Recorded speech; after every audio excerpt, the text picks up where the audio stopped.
Boa noite, gente. Boa noite, gente. Graça e paz. Coisa boa. Quem está pronto aqui para ver reviravoltas? Aleluia.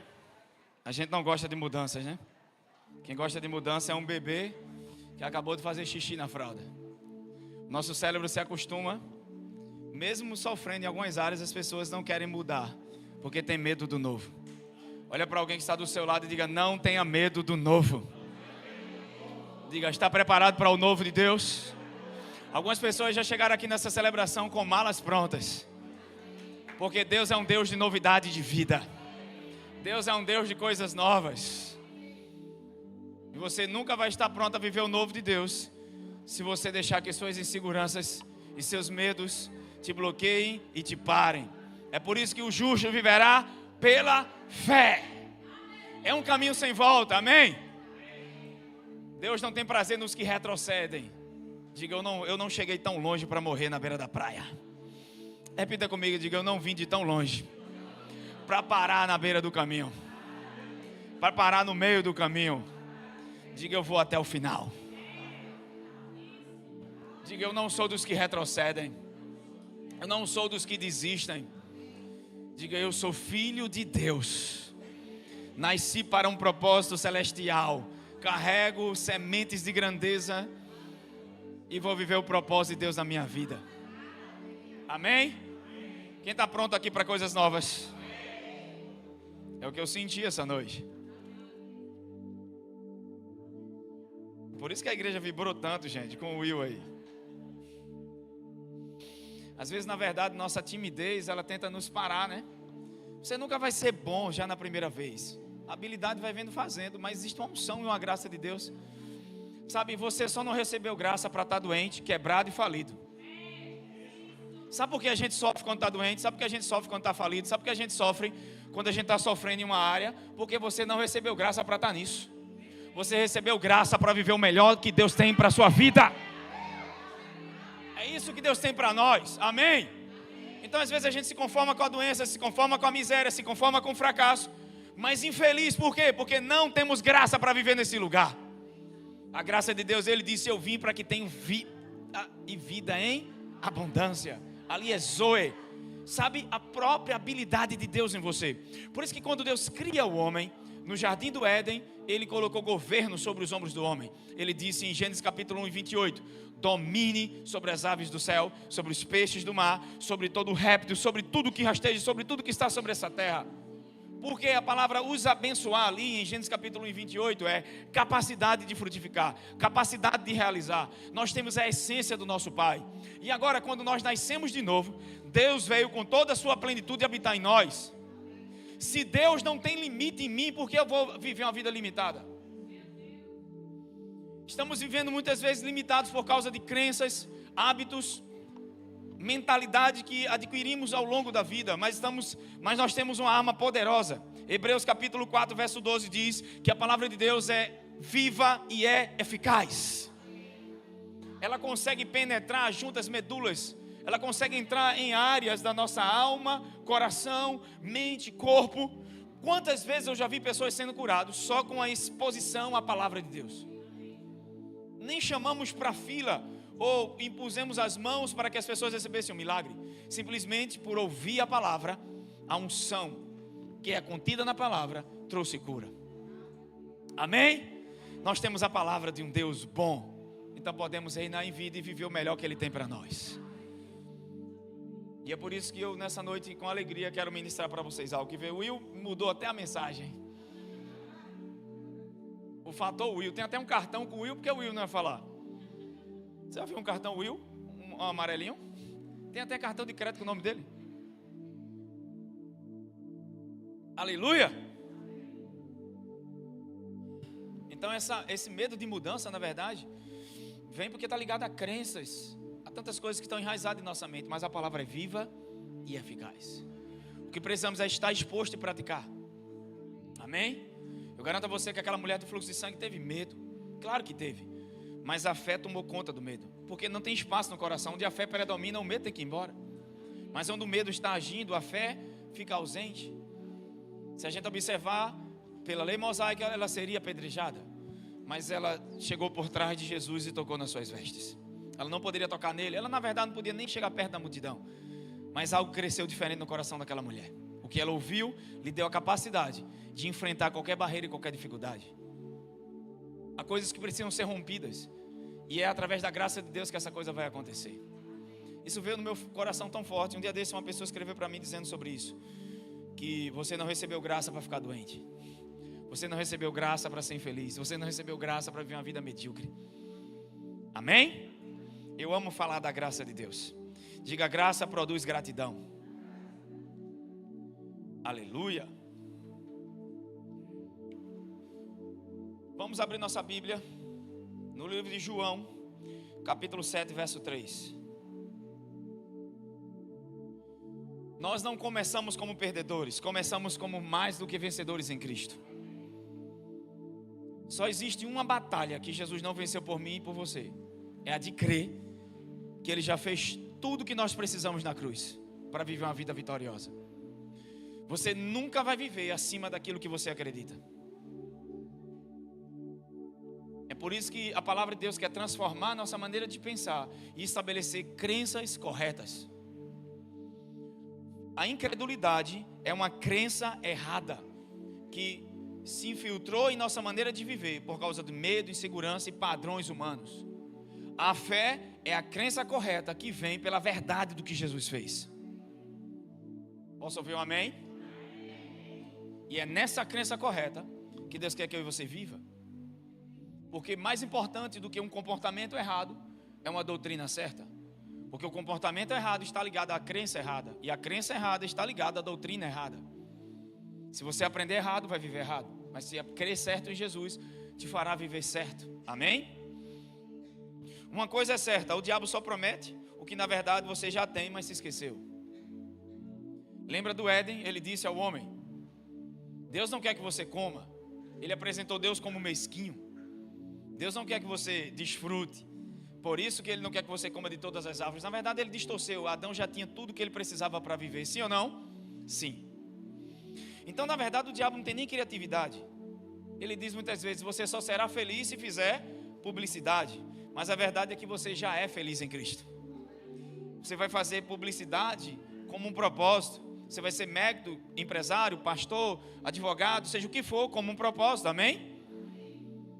Mas você já começa pleno em Cristo. Você já começa no lugar vitorioso. Porque Cristo já nos deu uma vida plena. Amém? Em 1 de João capítulo 1, não vou ler, vou ler em João 7. João fala que quem é nascido de Deus, aquele que nasceu de Deus, o maligno não pode tocar.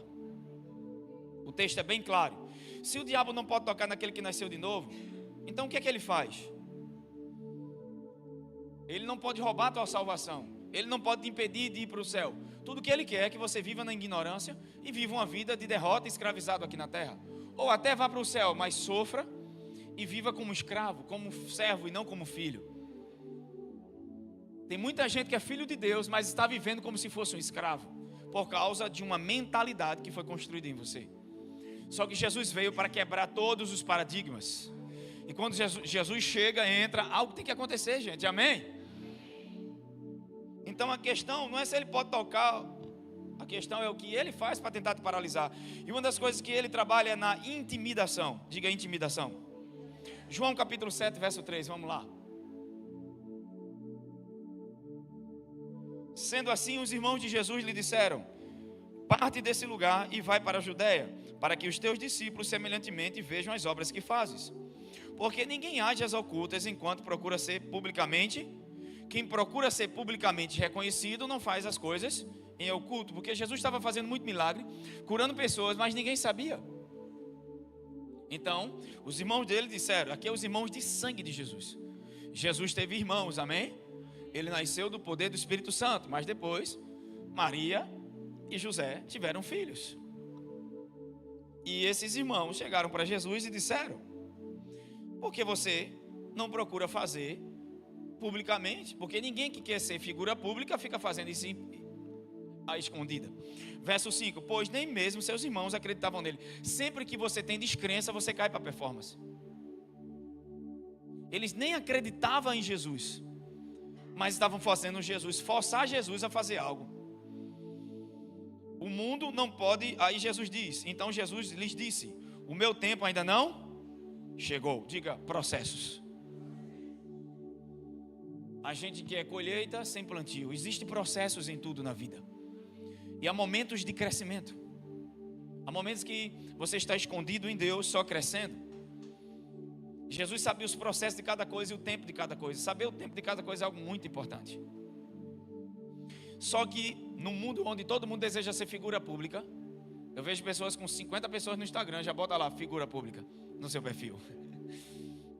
Uma vez eu ouvi falar da Michelle Obama e perguntaram para ela em uma entrevista, qual foi a coisa mais difícil que você fez pelo seu país? Ela disse, foi perder a minha privacidade. Olha que coisa interessante, aquilo que todo mundo busca, ser conhecido, ser notório, ser figura pública, ter reconhecimento. Aquela mulher disse que perder a privacidade dela foi o maior sacrifício que ela fez pelo seu país. Só que Jesus entendia bem o tempo e as estações. E ele não ia fazer algo para agradar homens, ele ia fazer algo segundo um propósito. Então ele diz assim, ainda não chegou meu tempo. Para vós, porém, qualquer hora é hora correta. Para vocês que não entendem propósito, processo e plano, qualquer hora é hora. Mas alguém que está debaixo de um propósito sabe o que está passando e o que está vivendo e entende que faz parte do processo. E o processo é importante porque muitas vezes na vitória você não vê o auge de Deus. É no processo daquilo que você está vivendo que você vai ver o melhor de Deus na sua vida. Vai ver a mão protetora, a provisão, a revelação, as direções, a graça operando sobre você. Amém? Só que aí ele diz no verso 7, o mundo não pode odiar-vos, mas odeia a mim, pois eu dou testemunho de que suas obras são más. Podeis vós subir à festa, eu neste momento não subo para a festa, porque o meu tempo apropriado ainda não chegou por completo. O tempo determinado por Deus, diga Kairos. E tendo dito essas palavras, permaneceu na Galileia. Sabe, ele estava sendo... Aqui ele passa por um processo de intimidação. Jesus foi intimidado pelos seus irmãos para fazer as obras que eles faziam ao culto na Judéia, porque era a época da festa, e se ele fizesse milagres, com certeza ele ia ter um lugar... Como é que a gente diz? Um camarim para ele e seus irmãos iam adorar. Então seus irmãos estavam lhe forçando a fazer algo que não era o tempo determinado por Deus, estavam intimidando ele. E na nossa vida não é diferente. Se a intimidação não for olhada de perto, pode soar até como um conselho bom. Há momentos na nossa vida que pessoas vão dar conselhos, que não é errado. A gente tem que ouvir os mais experientes, ouvir os mais velhos, ouvir pessoas com maturidade. Mas muitas vezes tem certos conselhos que vai colocar só intimidação em você. Amém? Você não acha que já está grande demais não, mas você diz, quem vive pela fé acha que já está pequeno. Eu me lembro quando a gente foi alugar o primeiro prédio da igreja, as pessoas chegavam e diziam, não, mas esse aluguel é muito caro, a gente tem poucas pessoas, como é que a gente vai conseguir? Parece que é algo bom, mas a gente estava sob uma direção, sob o tempo determinado por Deus, e havia uma graça para aquilo, amém? Então, deixa eu te dizer uma coisa, quem vive pela fé tem que aprender a se livrar da intimidação. Porque sempre o inimigo vai tentar te intimidar. Olha quanto você ganha, olha onde você nasceu, olha onde você cresceu. Diga, eu nasci para viver o melhor que Deus tem para a minha vida. Não deixa que a condição ou a geografia determine onde você vai chegar. Quem tem promessa de Deus, não importa o lugar, como José, não importa onde te colocaram, o importante é uma coisa, acreditar que Deus é com você e não te deixa por nada. Porque a primeira coisa que o diabo vai dizer para você é que você está só. Levante suas mãos e diga, eu não estou sozinho nessa. De novo, bem alto, diga, eu não estou sozinho nessa. Eu pertenço ao Senhor, Ele é o meu pastor e Ele está cuidando de tudo. Tudo vai cooperar para o meu bem.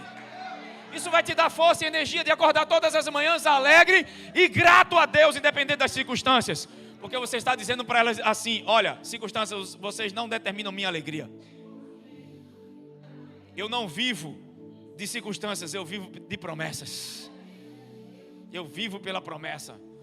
Amém? É igual o diabo aí, se você é o filho de Deus, transforma em pedra em pão. Peraí, eu não vivo pela popularidade. Eu vivo pelo propósito. Amém? Então os irmãos de Jesus não acreditavam quem ele era. E nem acreditavam no seu propósito. Só que a frase dos seus irmãos parece estar impulsionando Jesus para o seu propósito, mas na verdade era um balde de água fria. Eles nem acreditavam nele. Tem gente que vai dizer para você, vai devagar com essa fé. Se você não ouvir de perto, parece um conselho, mas na verdade é uma intimidação. Como é que você vai fazer medicina? Olha onde você nasceu, cresceu. Olha o preço das faculdades. Como é que você vai abrir uma empresa? Como é que você vai viver dessa forma? Como é que é isso? Isso, e intimidação vai vir todos os dias na sua mente. É o diabo. Ele não pode tocar no que é nascido de Deus. Então ele vai tentar brecar você. Uma das formas de te brecar é intimidação. Medo do novo. Com certeza o pastor Will ficou muito intimidado antes de chegar aqui. Estava ali embaixo falando com ele. Eu disse a ele, olha, a gente não vai tirar nada de ninguém, só dá. Amém? Às vezes parece que a gente chega aqui com medo, porque a gente tem medo da aprovação, quando na verdade eu não preciso ser aprovado por ninguém. Eu recebi algo do Senhor e só estou compartilhando. Imagina que pastor Alexandre deu 10 mil reais ao profeta Célio e disse para ele, vá lá e distribua a igreja. Qual a dificuldade que ele tem em dar aquilo que recebeu? Agora, se ele tentasse tirar o dinheiro de vocês, aí ele ia ficar nervoso, sim ou não? É ter essa mentalidade, amém? Eu não vim tirar, eu vim dar. E todo mundo que está aqui essa noite tem algo para dar à humanidade. Todo mundo tem um dom, todo mundo tem algo, amém? E você pode servir as pessoas como Jesus serviu. Ajudar alguém a pintar uma casa, cuidar do bebê para alguém, sei lá, cuidar de um pet, fazer alguma coisa. Mas todo mundo aqui pode ajudar alguém, compartilhar um pedaço de bolo. Alguém recebeu algo. Não vou entrar nisso que é outra área, mas vamos lá. Diga intimidação. A gente vai ser pressionado pelo desempenho. Só que eu aprendi algo. A gente espera estar perfeito para poder fazer. Eu sempre tive uma mentalidade perfeccionista. Então, eu não conseguia efetuar certas tarefas porque eu não acreditava que estava bom o suficiente. Só que por trás dessa mentalidade tem um espírito de insegurança. Tem uma crença de insegurança. Porque eu não vou falar, porque eu não vou fazer. Eu me lembro na época da pandemia, eu fui empurrado para fazer live. E eu tinha um velho ditado que dizia, eu não gosto de rede social. Porque parecia que soava ser espiritual não gostar de rede social. No tempo de hoje, se você não aprender o que é IA, se você não aprender sobre tecnologia, você vai ficar para trás. E a gente precisa se atualizar, porque o povo de Deus foi ungido. É claro que tem uma graça sobre nós, mas eu vi um homem de Deus certa vez dizer, o povo de Deus era para ser o povo mais rico da terra, porque tem o Senhor. Onde as nações iam invejar o povo de Deus e dizer, eu quero ter o Deus que ele tem. Era assim que Deus fez com Israel. Em Deuteronômio capítulo 28 ele disse, se vocês me ouvirem e quiserem, se vocês me ouvirem e obedecerem, eu vou levantar vocês sobre todas as nações da terra. O que é isso? É todo mundo olhar para você e dizer, eu quero ser como ela é, eu quero ter o que ela tem. Aí você vai dizer, não é o que eu tenho, é quem ele é na minha vida. Era para ser assim, mas é o contrário. Porque na época do rei Saul, quando o povo de Israel era escravizado pelos filisteus, a Bíblia diz que o rei Saul, naquela época, antes de ser levantado, a Bíblia diz que não havia ferreiro no povo de Israel. Não havia entre os hebreus ferreiro. Por quê? Porque os filisteus, como tática de guerra, tirou toda a tecnologia do povo que eles queriam manipular, manobrar e conquistar. Então tiraram os ferreiros, porque ter um ferreiro na nação era passar para a tecnologia de guerra para o seu exército. Então eles só trabalhavam com enxadas. Eles não tinham espadas, não tinham armas de guerra, porque não havia ferreiros, não tinha quem ensinasse. Então a tecnologia ficou na mão do mundo. Mas a Bíblia diz que veio uma graça de Deus sobre aquele povo, e pelo poder do Espírito Santo, mesmo com enxadas, mesmo com pá, eles conseguiram vencer batalhas extraordinárias, amém?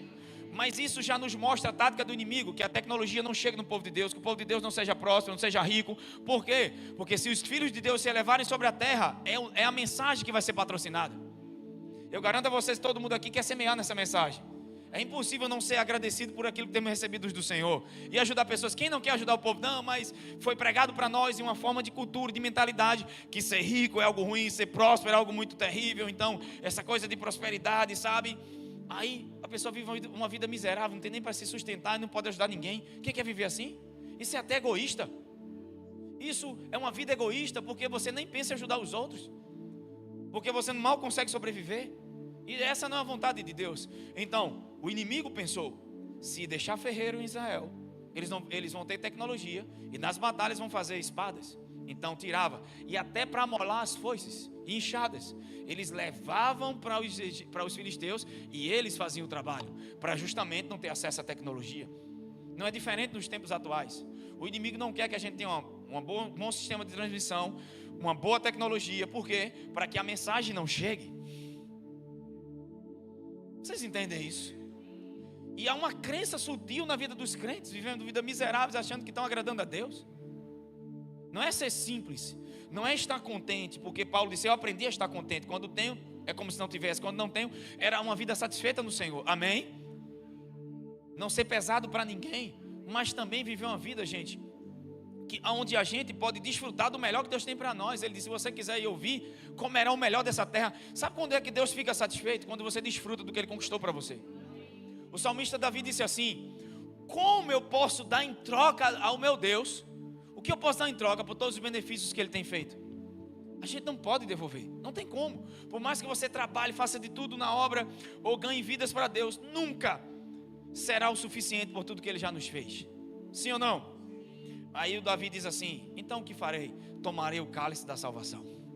O que ele estava dizendo? Eu vou beber de toda a salvação. Ou seja, eu vou desfrutar de tudo aquilo que a salvação trouxe para mim. Então desfruta. Não tenta recompensar a Deus. Quer alegrar seu pai? Desfruta do que Ele tem para você. E outra coisa, cresça, aprenda, desenvolva. Use tecnologias. Avance na maneira de pensar. Porque uma das armas do inimigo é fazer o povo de Deus ser ignorante. Para que a tecnologia não chegue e a gente usa essa tecnologia para chegar aos quadrantes da terra. Eu me lembro que aí fechou tudo na pandemia e eu tinha essa crença, mas usava como desculpa a insegurança. Eu não gosto de rede social, eu sou espiritual demais para isso. Não, gente, era um medo de falar em público, medo de falar na tela, medo de falar na frente de câmeras. Pregar aqui era fácil, mas quando estava me filmando, aquilo mexia comigo. Só que a gente espera estar bom o suficiente para poder fazer algo. Não. A Bíblia diz que tinham 10 leprosos. Jesus disse: olha, vão e se mostrem um sacerdote. Quem foi? A Bíblia diz que no caminho foram curados. Há coisas que vão acontecer no caminho. Amém? Você nunca vai estar perfeito, mas começa, vai, entra, faz aquilo que Deus está mostrando e as coisas vão acontecendo. Porque tudo faz parte do plano, mas se eu não sigo o plano, as coisas não acontecem. Se eles ficassem parados, o milagre não acontecia. Tem a questão da ingratidão. 9 não volta, mais um volta. Louvado seja Deus pelas pessoas gratas. Amém? Pelos que são agradecidos ao Senhor. Glória a Deus. Então, intimidação, diga intimidação. É uma arma do inimigo para tentar nos bloquear. Sabe, estamos em uma batalha que já foi vencida. O problema é que entramos em batalhas que já foram vencidas. Por exemplo, tentar ganhar o amor de Deus é uma batalha que já foi vencida. Não tem como conquistar o amor de Deus. Ele já derramou todo o seu amor por nós. Ele já nos ama. Então quando você tenta fazer algo para ser algo, você está entrando na batalha errada. Se eu fizer publicidade, eu vou ser feliz. Não, comece com o entendimento que você já é feliz. Agora faça aquilo que Deus te amou para fazer. Não tente ganhar o amor de Deus. Ele já derramou. Ele já te amou. Amém? Mais do que você possa imaginar. O que você precisa agora é acreditar nesse amor e viver a partir dele. Tem alguém comigo aqui hoje? Diga: a intimidação é um convite para a limitação. Então o que a gente faz essa noite? Vamos cortar o mal pela raiz. Olhe para alguém que está do seu lado e diga: se você acha que é grande demais, se você acha que eu já fui longe demais, se prepare. Porque eu não cresci nada ainda, é agora que eu vou crescer. É agora que eu vou avançar. É agora que eu vou viver o melhor que Deus tem para a minha vida. Mas olha, você já alcançou o shape, você já foi para a academia, já perdeu peso. Diga: eu nem comecei ainda. Olha para alguém que está do seu lado e diga: se prepare. Para me ver daqui para o final do ano vai ter que botar binóculos. Satanás vai ter que colocar binóculos para me enxergar. Quem lembra aqui do Papaléguas? Que ele fazia pipi. O lobo mau, né? Que é aquele lobo que era um coiote. Queria pegar ele, era um filme de desenho animado que tinha. E o Papaléguas vinha, parecia Ayrton Senna, irmão. Só ficava o rastro. Então ele armava estratégia. E o cara era inteligente, o lobo mau, né? Que era um lobo, né? Um coiote, era um tipo de lobo. E ele armava estratégia, botava uma pedra no penhasco e tal. Quando o Papaléguas passar aqui, a pedra vai cair. Ele era tudo calculado. Mas havia algo no Papaléguas: velocidade. A Bíblia diz que no Éden tinha um rio que dividia-se em 4 braços: Gion, Tigre, Eufrates e Pison, que era frutificação, multiplicação, aceleração e rompe. Era um único rio que se divide em quatro braços. Nós temos o rio de Deus em nós, o Espírito Santo. Olha para alguém, agora você vai dizer para essa pessoa com convicção, diga: ei rapaz, toda a frutificação, toda a multiplicação, todo o rompimento e a aceleração que você espera e deseja, Deus já colocou dentro de você. O Espírito dele em você veio habitar com toda a plenitude. O que é que eu faço essa noite? Deixa a água jorrar. Olha para alguém e diga: está na hora de se levantar e viver tudo que Deus tem para nós. Está na hora de romper com essa mentalidade parasita, com essa mentalidade medíocre. E dizer: eu não nasci para viver aquém dos planos que Deus tem para a minha vida. Eu não terei medo do novo que Ele tem para mim. Posso ir com medo, mas vou. Diga comigo: até aqui com medo. Sabe onde aconteceu isso? Quando Saul estava em batalha contra os filisteus. A Bíblia diz que Jonatas se distanciou do acampamento, porque todo Israel com medo se acamparam em um lugar, porque os filisteus estavam no lugar mais alto. E sabe que se você assistir filmes de guerras, você vai ver que na estratégia de guerra, um exército sempre ficava no lugar mais alto, porque ele dá vantagem para lançar lanças, flechas. No poder da ação do combate se torna mais forte o exército que está no lugar alto. É por isso que nesses países da Europa você vai ver fortalezas, muralhas enormes, porque aquilo servia como proteção e também uma arma para enfrentar os inimigos na batalha. Só que os filisteus, sabendo disso, estavam num acampamento num lugar alto. E a Bíblia diz que Jonas com seu escudeiro chamou, em 2 de Samuel, seu escudeiro disse assim, 1 de Samuel: olha, vamos lá, se o Senhor for conosco, nós venceremos. Se também não for, a gente morre, mas é melhor agir do que ficar aqui parado. Quem lembra dos 4 leprosos? Há coisas que, tudo que Deus espera é que você não se conforme. Se conformar significa se colocar em um molde. Quando a Bíblia diz: não vos conformeis com esse mundo, Ele está dizendo: não se conforme com o molde que o mundo te colocou. Há padrões na maneira de pensar, que é um molde que vem sobre nossa vida, que vieram através de um padrão humano e terreno, que não é a vontade de Deus para nós. E é por isso que Deus está trazendo conhecimento, entendimento, livros, expertise, fazendo com que pessoas, escute pessoas, ouça pessoas, estejam em ambientes e lugares, para que esses padrões sejam quebrados, esses paradigmas da nossa vida, amém? Então havia essa estratégia, diga: mas eu tenho o Senhor, eu tenho a vantagem. Não, irmão, nós já começamos de um ponto melhor, porque nós temos o Senhor. Lucas 1:37 diz: porque no original não é para Deus nada é impossível, porque com Deus nada é impossível. Sabe o que é que Lucas está dizendo? O anjo está dizendo que tudo que você fizer com Deus nada é impossível. Ou seja, nós já temos 1 milhão de chances de dar certo por ter o Senhor. Mas por que muitas vezes não estamos vivendo como o mundo está vivendo? Ou seja, em termos de tecnologia, em termos de prosperidade, de avanços, de sabedoria, porque não estamos usando o conhecimento que foi nos dado. Falei para vocês que tem um rio dentro de você. Todo rompimento que você precisa está dentro de você. Toda frutificação, multiplicação está dentro de você. Mas você quer que algo do lado de fora aconteça. E tudo que Deus está tentando fazer é romper primeiro por dentro. A mudança começa por dentro. Diga: a mudança começa por dentro. Então, renovação da mente. Só que aí vem algo. Quando esse jovem foi para a batalha, todas as probabilidades estavam contra eles. Mas eles foram, e se der certo? Eles tinham medo no coração, inseguros ainda estavam, mas foram. E quando chegou lá, algo aconteceu, eles estavam em um buraco, e o exército vinha contra eles dentro desse buraco, só os dois. Estavam matando muitos soldados, e os filisteus olharam e pensaram: tem um grande exército dentro daquela caverna. É por isso que eles estão nos vencendo, mas só tinham 2. E quando o povo de Israel, quando Saul com seus homens viram Jonatas sozinho com seu escudeiro vencendo um grande exército, ele pensou: Deus certamente está conosco, vamos entrar agora no arraial. E entraram, e Deus deu um grande livramento naquele dia, mas começou com 2. Às vezes a gente espera que Deus faça uma grande mudança. Pai, muda a minha igreja, muda a minha casa, muda isso. Mas a mudança começa em você. Se 2 começarem, se alguém aqui essa noite começar. Ao longo da minha vida no ministério, eu vi muitas pessoas reclamar da salinha. Muitas pessoas vão ficar na base da reclamação, mas o que elas estão fazendo para mudar aquilo que reclamam? Reclamar sobre um problema é tolerar o problema. Você não muda um problema falando mal dele ou reclamando dele, mas tendo atitude correspondente com relação a ele. Você reclama do seu peso, mas não faz nada com relação a isso. aqui pega uma área muito chata. Porque eu percebo que pode tocar em tudo na igreja, menos na Coca-Cola.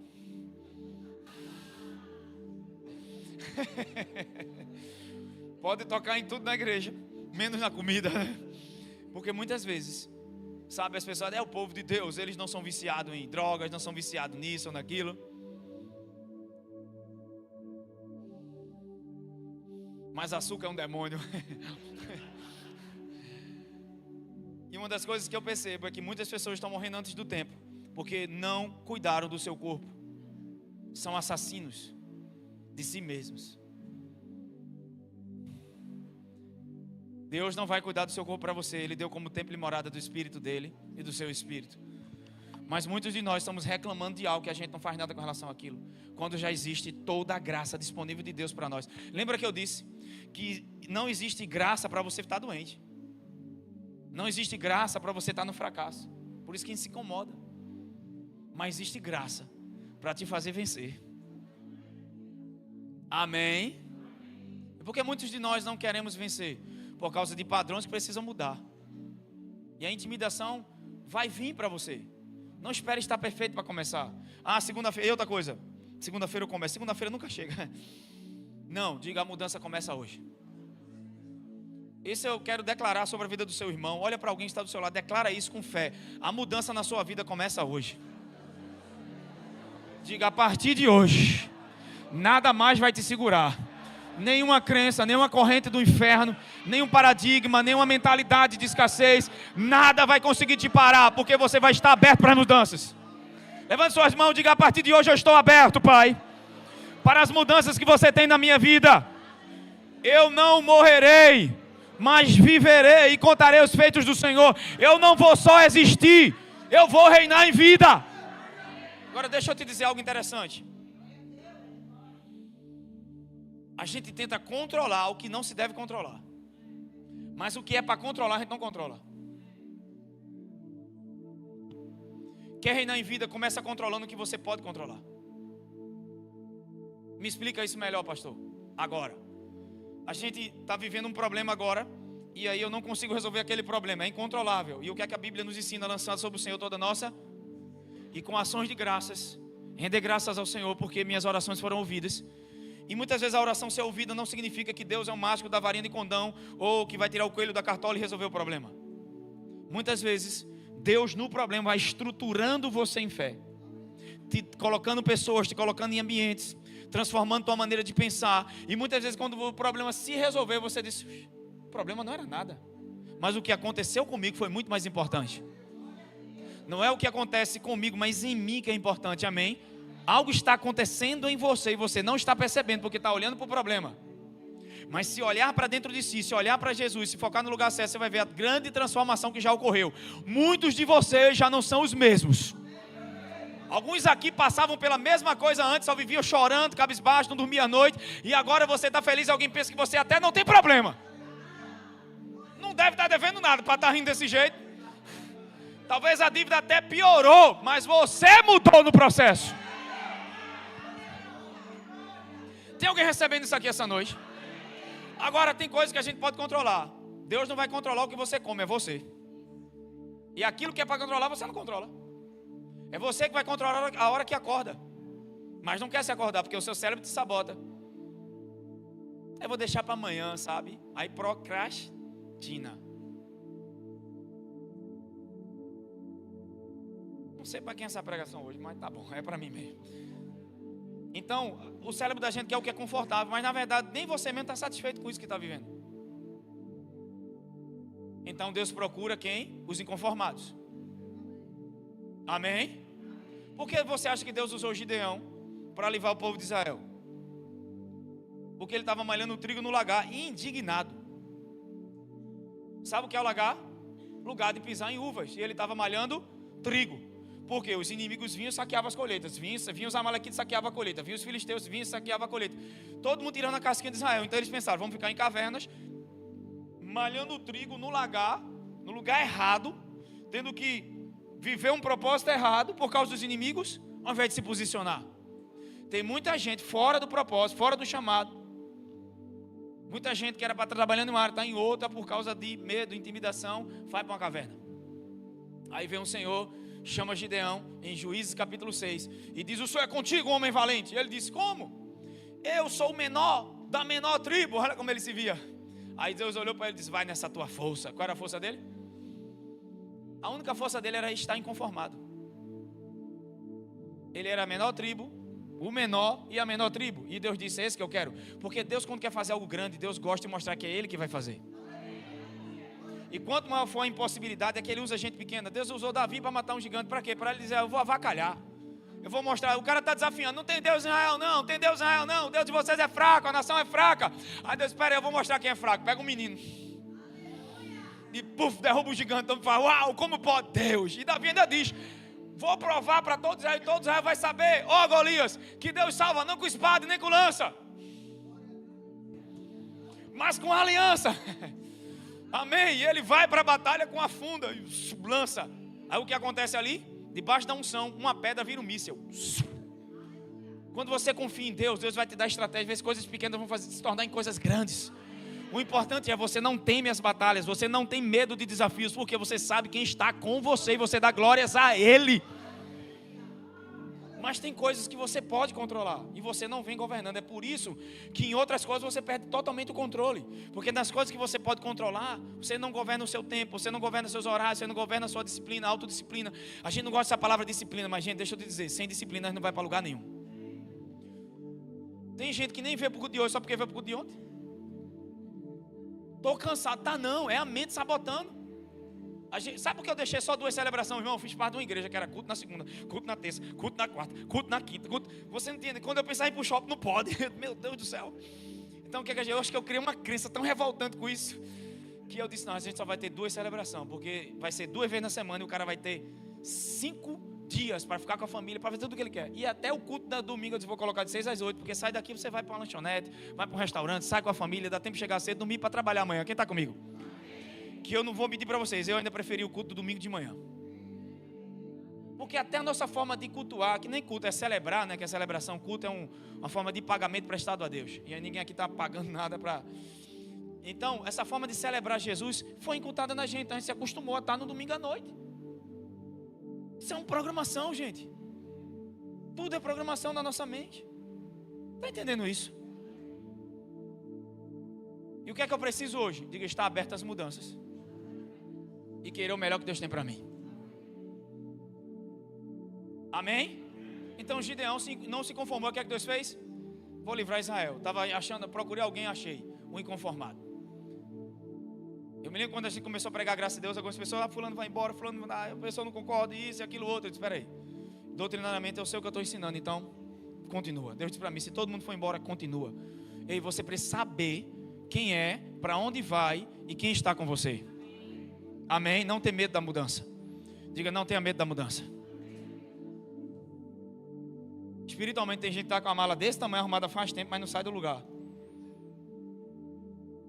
Porque não tem atitude de... Gideão foi com medo, mas foi. Foi com 32 mil pessoas. Quando chegou no meio do caminho, Deus disse que os covardes aqui, ele pensou: vai voltar uns 100. Voltou. Quantos? 20 mil, não foi? Ficou 12 mil? Não, voltou 20 mil. Depois Deus ainda disse assim: peraí, quem comer bebendo água de tal jeito fica, quem comer bebendo água de tal jeito vai embora. Menino, só ficou 300.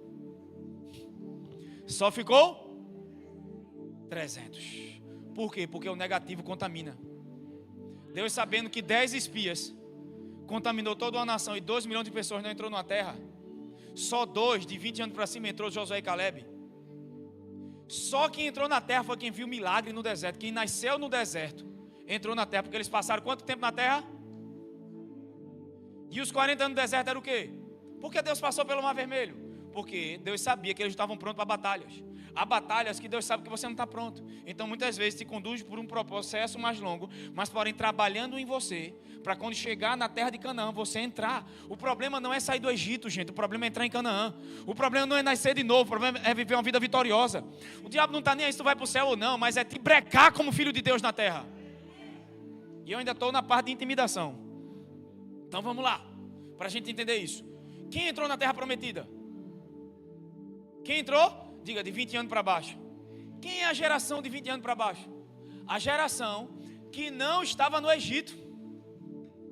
A geração que não era escrava, mas uma geração que nasceu no meio dos milagres. Viram Deus mandar maná, viu Deus mandar água da rocha, viu codornas vindo de uma região que nem existiam. E você tem noção do que é toneladas de codorna à sua volta e elas voavam numa altura que dava para pegar?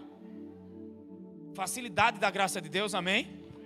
Eu profetizo que haverá facilidade diante de circunstâncias difíceis na sua vida. Mas facilidade não significa dizer que vai ser fácil, mas você vai ter que pegar, vai voar numa altura que dá para pegar, amém?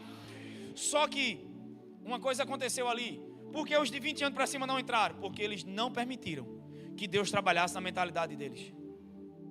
Então muita gente está na igreja e não permite que Deus trabalhe na sua mentalidade. Está ouvindo sermões maravilhosos como esse. O Will hoje permitiu acontecer algo, pastor, na vida dele. Ele disse, eu vou romper com a insegurança. Essa timidez não vem de Deus. Porque segundo Timóteo, ele disse assim para Timóteo, Paulo: ei, Deus não te deu espírito de medo, nem de timidez, mas te deu o Espírito Santo de coragem, de poder e de moderação. Ei, deixa eu te dizer, debaixo da unção de Deus, Deus vai te levar a fazer coisas fora do teu QI, fora do normal. Veio uma palavra profética para o meu coração agora, e eu vou mandar você profetizar para alguém que está do seu lado. Diga, Deus te chamou para fazer coisas fora do normal. Quem se conforma com a normalidade é medíocre, está dentro de uma forma. Mas quem nasceu para ser modelo não se coloca dentro de formas. Olha para o teu vizinho e diga, não é tempo de se conformar. Diga, nessa noite, Deus quer te tirar de moldes. Porque Ele te chamou para ser espelho dos céus, não molde de padrões terrenos. Espelho do Criador e não espelho de uma criação decaída. Diga, meu Criador é meu espelho. De novo, meu Criador é meu espelho. De novo, meu Criador é meu espelho. E quem concorda comigo que Deus é um Deus de potencial? Deus criou todo o universo, imagina Ele criando. E Ele não para de criar. Há tantas estrelas que os cientistas e os astrônomos descobriram que não tem como contar. Planetas, constelações. Existem estrelas maiores do que planetas. Há um universo imenso que ninguém consegue nem mensurar o tamanho dessa coisa. E Deus não parou de criar. Quando você faz algo extraordinário e fica feliz, Deus diz, já se conformou? Pronto para outra? Tem algo novo para você agora. Porque Deus não é um Deus de conformidade. Ele é um Deus de potencial, de criação.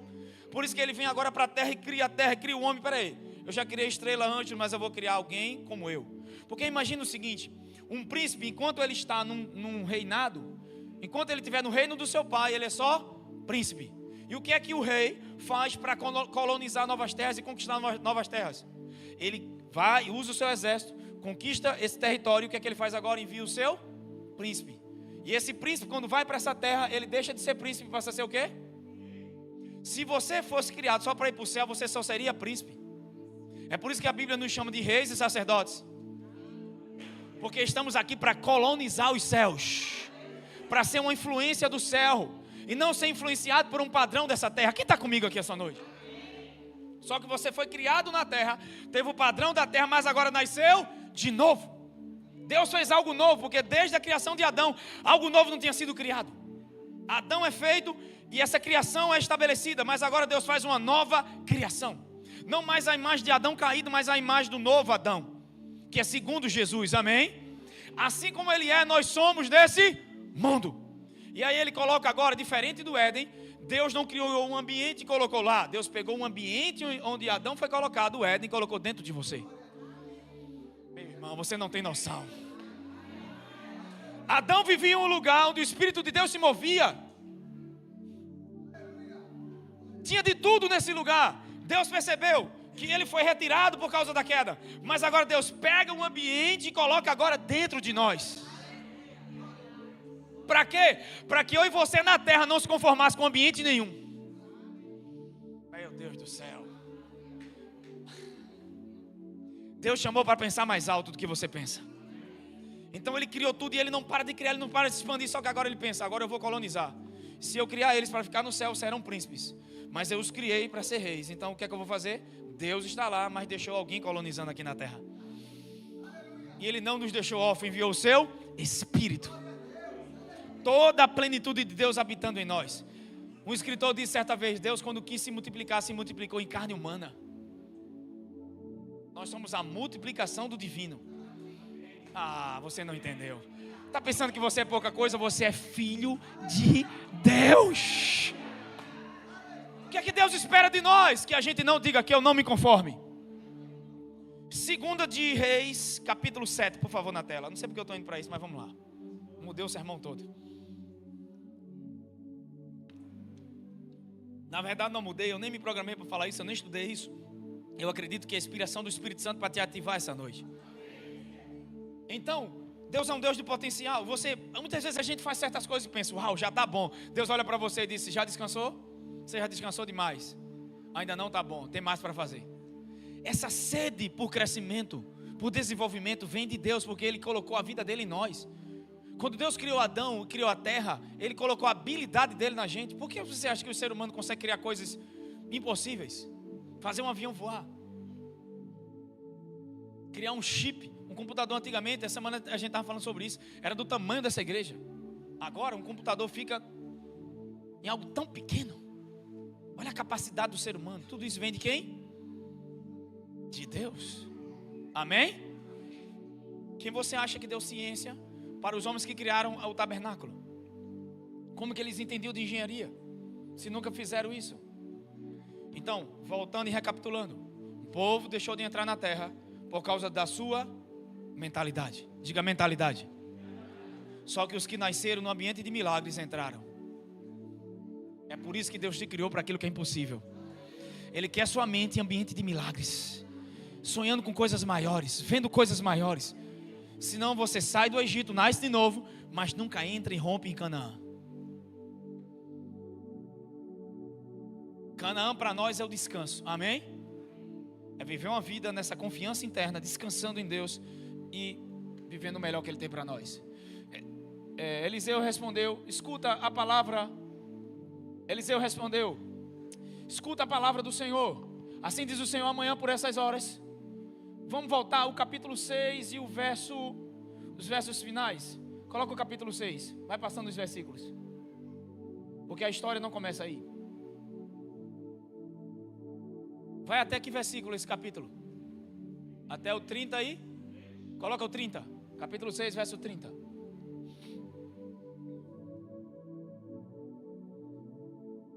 Volta ao 28.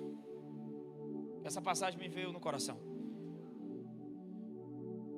Repertório, diga repertório. Eu não poderia lembrar daquilo que eu nunca li. Como que o Espírito Santo ia me lembrar de algo que eu não li? Não ouvi? Quem está comigo? É por isso que Deus está fazendo o conhecimento chegar até você, porque Ele vai usar todo o repertório que Ele está colocando na tua vida para algo maior. Meu Deus do céu. Levante sua mão para cima e diga: eu não nasci para fazer coisas comuns. Diga: eu não nasci para ser medíocre. Uma vez eu li um livro chamado O Espírito de Excelência. Você pode ser uma empregada doméstica e reinar em vida sendo empregada doméstica. Ter um espírito de excelência não significa ter muito dinheiro. Significa naquilo que faz colocar excelência. Amém? Eu conheço pessoas que têm muito dinheiro, mas vive, você olha para ele, parece um maltrapilho. Tem pessoas que não têm dinheiro, mas se vestem bem, sabem suportar. É sobre excelência. Aleluia? Sabe, quem desbagunçou essa cadeira não fui eu, porque eu vou arrumar, porque tem um espírito de excelência. Porque eu não estou fazendo porque as pessoas veem, eu faço porque tem que ser feito. Vamos embora. Mesmo assim o rei lhe indagou. Volta o verso 27. 26. Eu estou voltando. Aí, agora onde eu quero? Volta ao 25. Porque tem que começar na história no lugar que é para começar.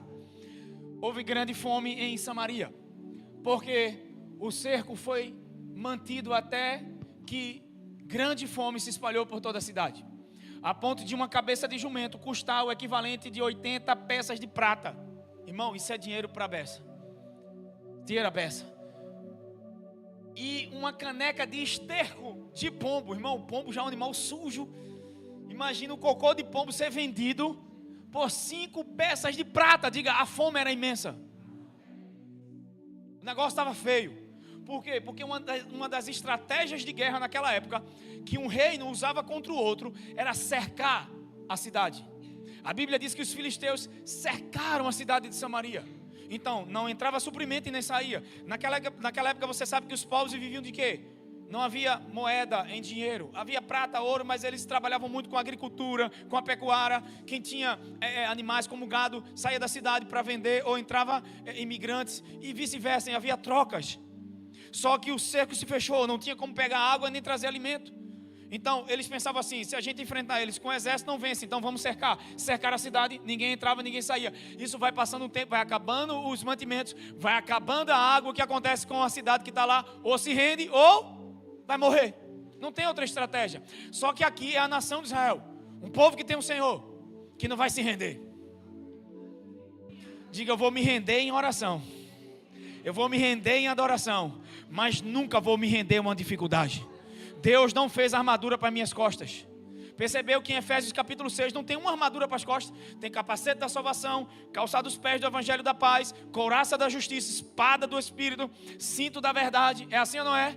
Mas não tem nada para as costas. Por quê? Porque Deus não te fez para fugir. Aleluia! Diga: eu não nasci para fugir, eu nasci para vencer. Sabe por que alguns dizem isso meio a quem? Por causa de uma mentalidade que foi construída. Mas a palavra de Deus vai quebrar essa coisa em você hoje, porque o novo está chegando.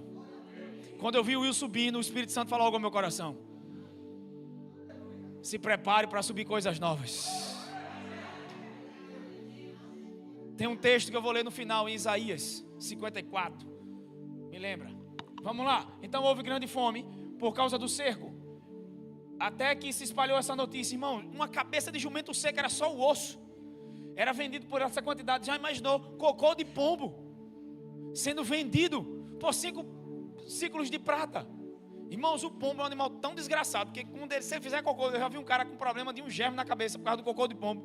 O cabelo não nasce mais, parece que foi ácido muriado que colocaram na cabeça daquela pessoa. Imagina o cocô de pombo. Você não tem noção, porque você não sabe o que eles passaram. Era essa a situação. Houve grande fome em Samaria, porque o cerco foi mantido e tal. Verso 26, agora sim, vamos lá. Quando o rei de Israel ia passando pela muralha, uma mulher lhe gritou: socorre-me, socorre-me, meu rei. Verso de número 7. Diante do que respondeu ele: se o Senhor não te socorrer, quem sou eu para te ajudar? Acaso há trigo e eira no vinho, no tanque de prensar uvas? Verso 28.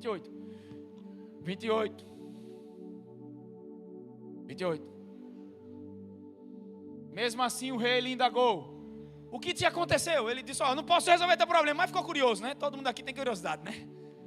Quando alguém diz: rapaz, eu estou passando um problema, você não quer nem saber do problema. Ao mesmo tempo aquele, né? O espírito de fofoca vem lá. Miserável. Quer deixar alguém curioso? Diz: rapaz, tem algo para te dizer, mas só posso te dizer pessoalmente. Eu digo: vai matar o do coração. Principalmente: amiga, tem um negócio para te dizer. Diz logo. Não, faz chamada de vídeo. Mas diz, pelo amor de Deus. Mesmo assim o rei te perguntou, né, o que aconteceu? E ela explicou: essa mulher me disse: entrega teu filho para que comamos hoje, que amanhã comeremos o meu. Olha a situação. Ei, entrega o teu filho, a gente come hoje. Canibalismo. E amanhã a gente come o teu. E elas fizeram um acordo. Verso 29. Então cozinhamos o meu filho. Olha que situação, gente. Você acha que está passando crise, você acha que está passando situação difícil. A situação deles era muito pior. Então cozinhamos o meu filho e comemos. Meu Deus do céu. No dia seguinte eu lhe disse: agora pois dá o teu. O amor falou mais alto. A outra mãe disse: eu não consigo dar meu filho para que comamos. Mas ela escondeu o filho. É aquele egoísta, né? Vê você dando o filho, come. Depois quando for para comer o seu: é o meu não. Eu posso até morrer de fome, mas o meu não dou. Não compartilhou. E olha o que aconteceu. Verso 30. Assim que o rei ouviu o que aquela mulher disse, rasgou as vestes enquanto caminhava pelo muro. E o povo viu que o rei vestia pano de saco por baixo e sobre ele. Uau! Ele se rasgou as vestes, era um ato de humilhação. E se vestiu de pano de saco, gente.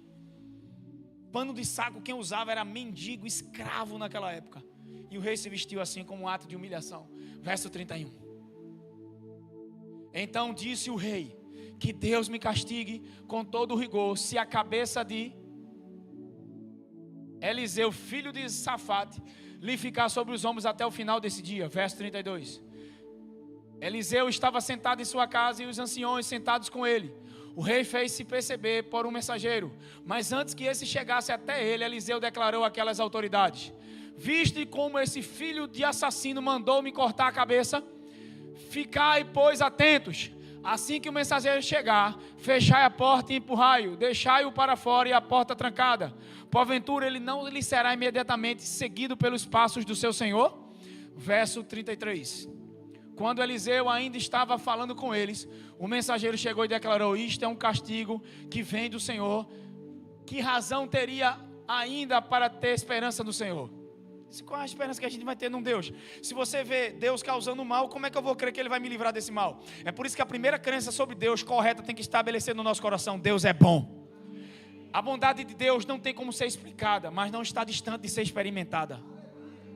Eu posso não entender tudo sobre a bondade de Deus, mas eu posso experimentar mesmo sem entender.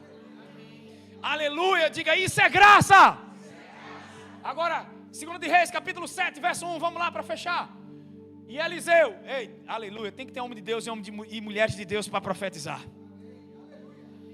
Tudo que Deus vai fazer, Ele vai ter uma palavra declarada. Amém?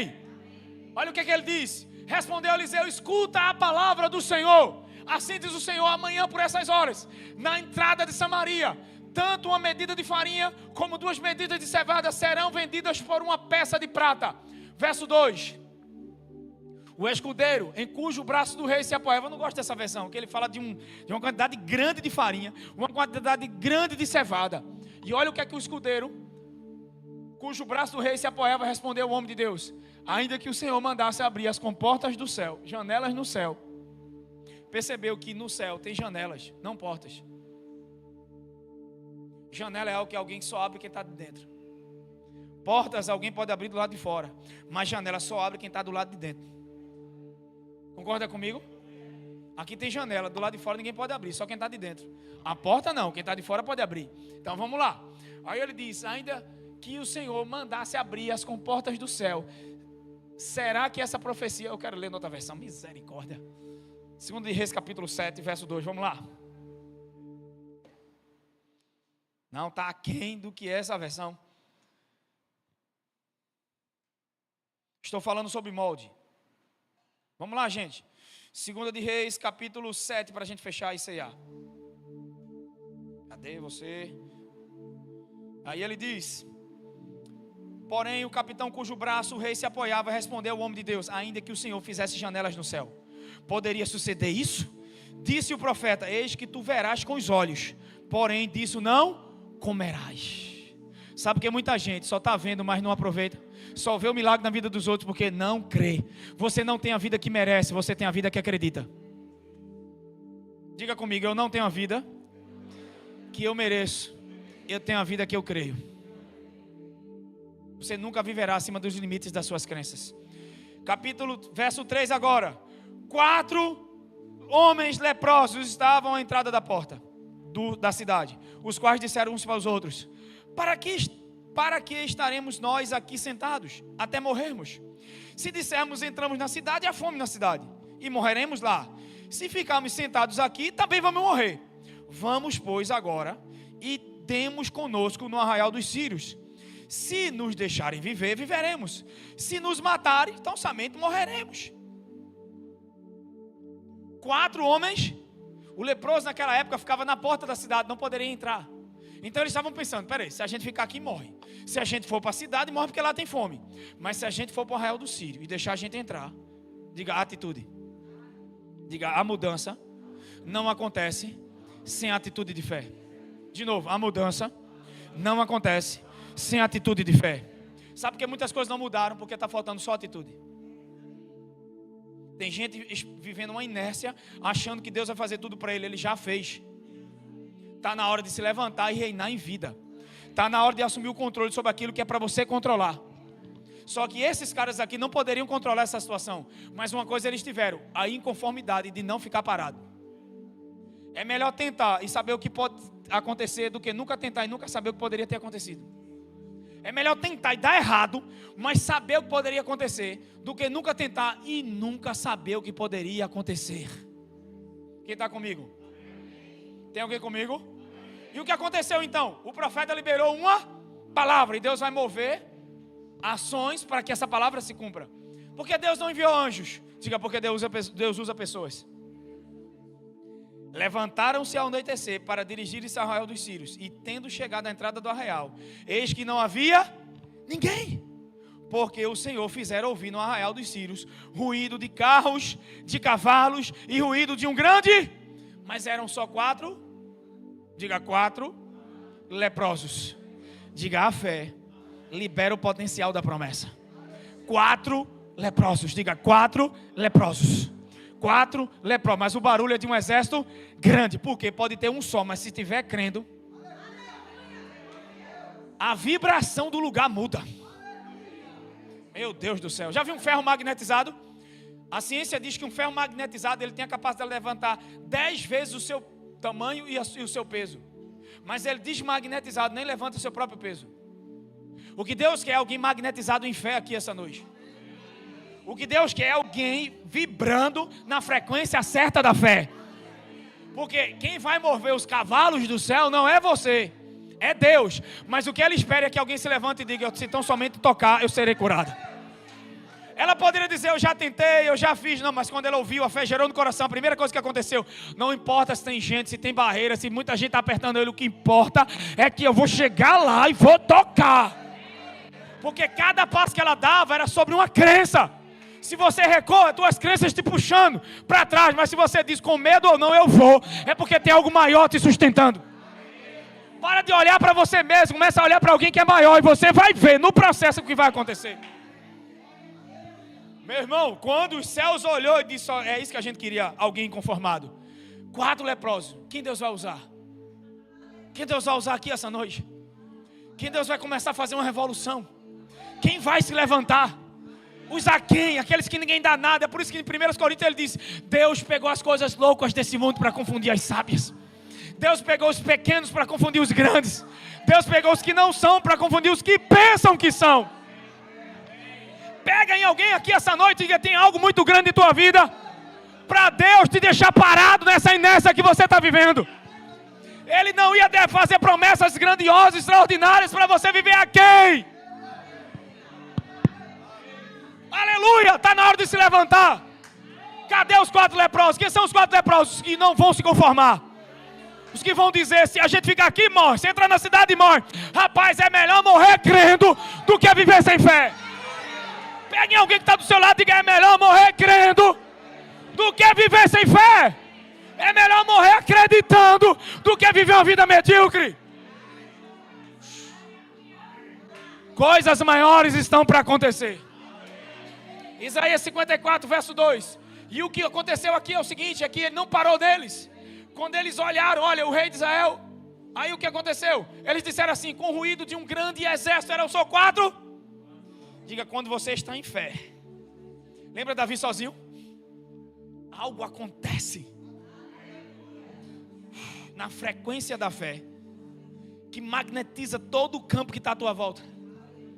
10 homens foram espiar uma terra e liberaram uma mensagem errada, um relatório negativo, e aquilo contaminou uma geração inteira. Porque o ambiente foi de medo, de caos e de dor.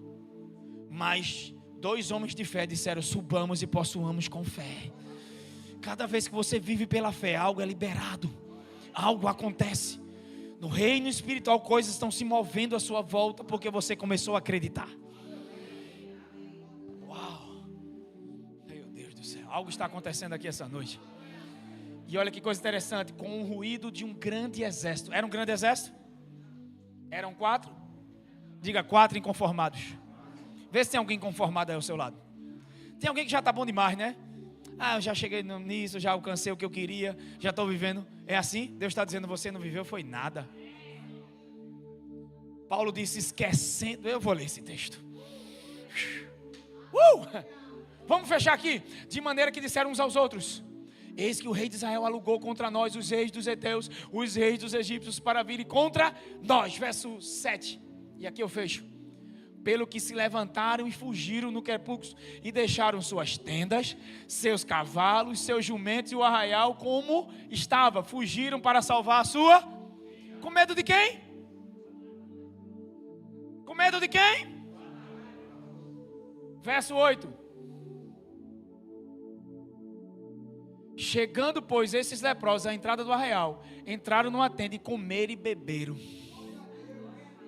Tomaram dali prata e ouro e vestes, e foram e esconderam tanto, esconderam. Então voltaram e entraram em outra tenda, e dali também foram possuindo.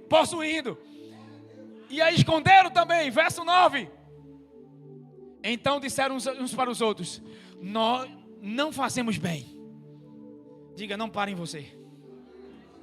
Olha para o outro e diga, não para em você. Diga, tudo que Deus vai fazer não pode parar em você. Tem que transbordar. Esse conhecimento tem que transbordar. Essa provisão tem que transbordar. Esse negócio tem que transbordar. Porque se não transbordar, vai furar a rede e o barco afunda. Vai rasgar a rede e o barco afunda. Mas se não chamar barcos vizinhos emprestados e dizer, pega junto com a gente, tem pesca suficiente para todo mundo.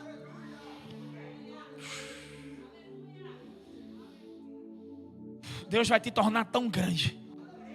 Porque a maior grandeza não é você, é o quanto você tem, é o quanto você compartilha. Meu Deus. E aí ele diz, então disseram para os outros, não fazemos bem. Esse é o dia de boas. E o que é boa nova? Evangelho. Não pode parar em você, gente. Pessoas precisando de salvação e você não evangeliza, não prega, não leva o amor de Deus. Deus me ama e para só nisso. Esse amor tem que transbordar.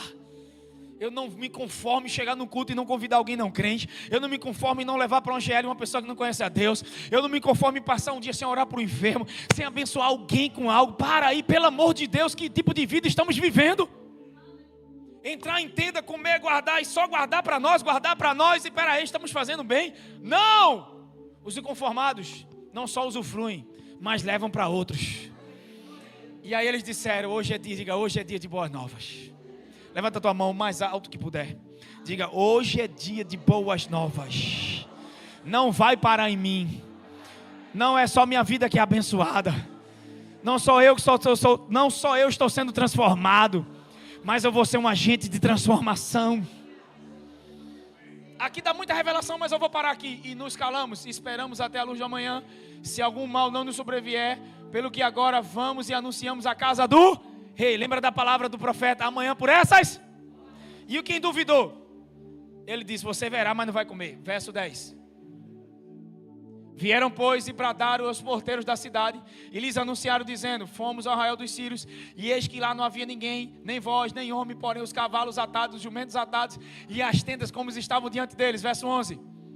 E chamaram os porteiros, e eles anunciaram dentro da casa do rei. Verso 12. E o rei se levantou de noite e disse aos seus servos, agora vos farei saber se os sírios, ele pensou que era uma emboscada. Aí ele diz, saíram a cidade, então tornaremos vivos da cidade. Verso 13, para a gente fechar. Então um dos seus servos respondeu e disse, tomem-se, pois, 5 dos cavalos, do resto enviamos, vamos lá, verso 14. Tomaram, pois, dos cavalos, e o rei os enviou após o exército dos sírios, dizendo, ide e vede. Verso 15. E foram, e voltaram os mensageiros e anunciaram ao rei. Verso 16. Então saiu o povo e saqueou o arraial dos sírios. E havia uma medida de farinha por um ciclo, e 2 medidas de cevada por um ciclo, conforme a palavra. Mas o cara que duvidou, verso 17. E puseram o rei à porta, o capitão em cuja mão se encontrava, e o povo o atropelou na porta. E ele viu, mas não comeu, conforme a palavra, porque duvidou. Diga, eu não vou duvidar. Diga, eu não vou ser alguém que só vê, eu vou usufruir também. Fica de pé em nome de Jesus. Aleluia. Cadê o ministério de música? Vem aqui. Eu sei, irmã, vou para lá agora. A senhora é uma benção.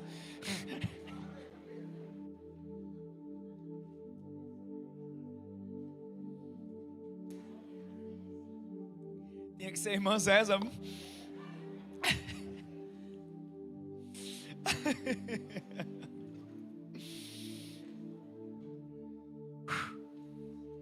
Cadê os animados aqui essa noite? Isaías 54:2. Alarga o espaço da tua tenda, estenda-se o todo da tua habitação, e não impeças. Alonga as suas cordas e firma bem tuas estacas, porque transbordarás para a direita e para a esquerda, e a tua posteridade possuirá as nações. O que é que Deus está dizendo? Não está grande demais, se prepare para crescer agora. Olha para alguém e diga: você acha que eu já cresci demais? Você não tem noção do que eu vou crescer. Diga: eu só estou começando. Diga: eu só estou começando. Os inconformados vão dizer essa noite: eu só estou começando. É tempo de crescimento. É tempo de avançar. É tempo de alargar tendas. Se alguém diz que você já cresceu, você vai dizer: tá, é pequeno, agora que eu vou crescer. Alguém vai olhar para a tua empresa e vai dizer: uau, como você vai crescer? Eu disse: eu estou achando tão pequeno. Esse espírito de intimidação tem que sair da nossa vida, porque Deus é um Deus do mais. Aquele que é poderoso para fazer infinitamente, segundo o poder que já opera. Só que Deus não faz sozinho, Ele precisa da nossa cooperação. E a tua cooperação é acreditar e se levantar, e não se conformar. Chegou o tempo de mudança, vamos lá? Aleluia! Vocês estão prontos? Cadê a ceia? A gente vai cear diferente hoje.